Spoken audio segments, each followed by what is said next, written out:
bonsoir ou bonjour, n'importe. Bonjour à tous et bienvenue pour ce premier 5 choses à savoir sur... Et en l'occurrence, on va parler de...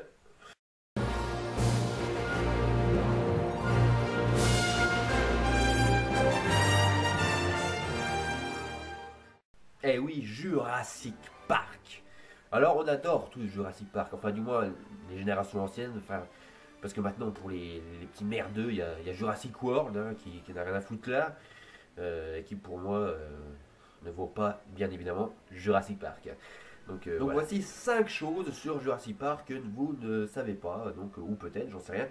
Donc c'est parti avec le numéro 1. Alors tout le monde connaît le Vélociraptor, hein, c'est le dinosaure avec le T-Rex le plus connu de Jurassic Park. Enfin, en même temps il n'y en a pas 15 000 de dinosaures dans Jurassic Park.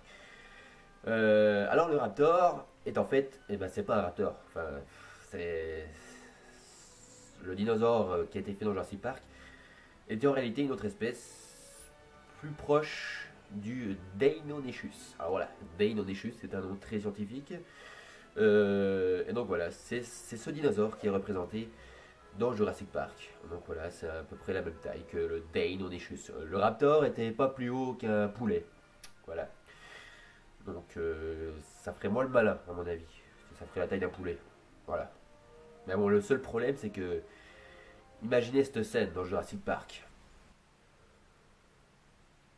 Vous avez créé des Deinoni. Oh puis merde, Raptor, c'est très bien Raptor. Deuxième chose à savoir sur Jurassic Park. Eh ben vous savez, pendant le film, il y a ce fameux ouragan, et oui, qui détruit tout le parc et qui libère le Tyrannosaurus Rex. Eh ben il faut savoir que cet ouragan a réellement été sur le lieu de tournage. Il s'agit exactement de l'île de Iniki, c'est sur les îles hawaïennes que donc le film a été tourné, et donc pendant le tournage, l'équipe a dû arrêter de tourner pendant 2 jours à cause de cet ouragan qui a tout ravagé. Et donc Spielberg en a profité pour tourner quelques images. Donc voilà.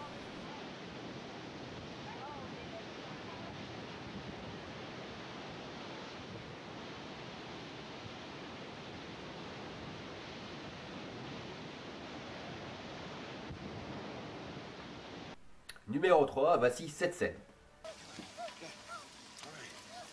Ten. Don't move. Can't see us if we don't move.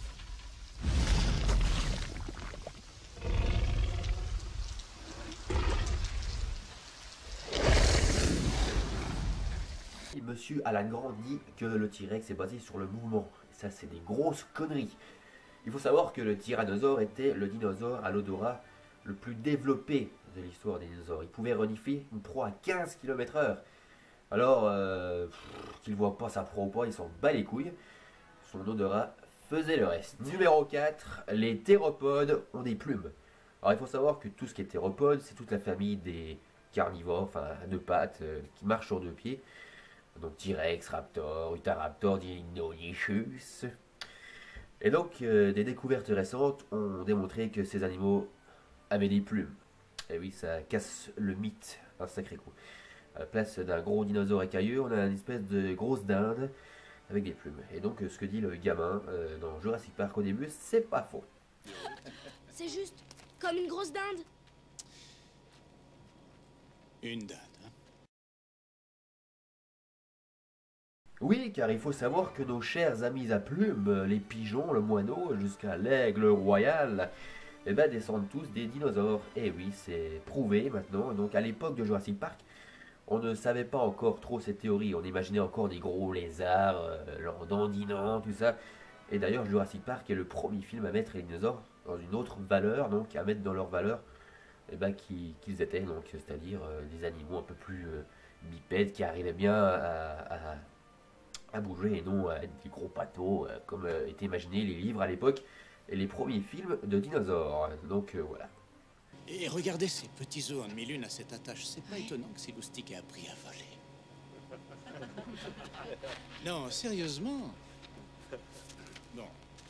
Peut-être que les dinosaures ont plus de choses en commun avec les oiseaux qu'avec les reptiles.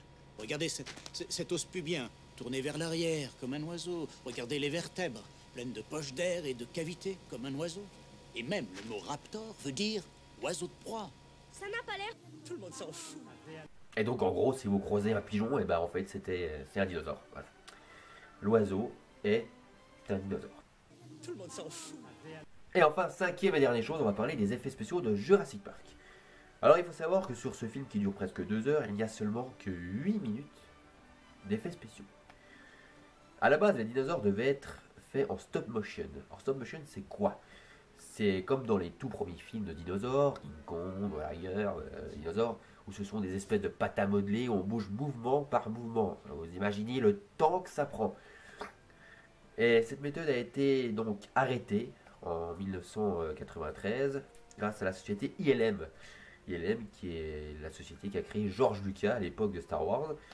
Et donc ILM a fait un test donc par ordinateur d'un dinosaure. Et ce test a été exceptionnel. Et donc Spielberg a regardé ses effets spéciaux et donc a arrêté le stop motion.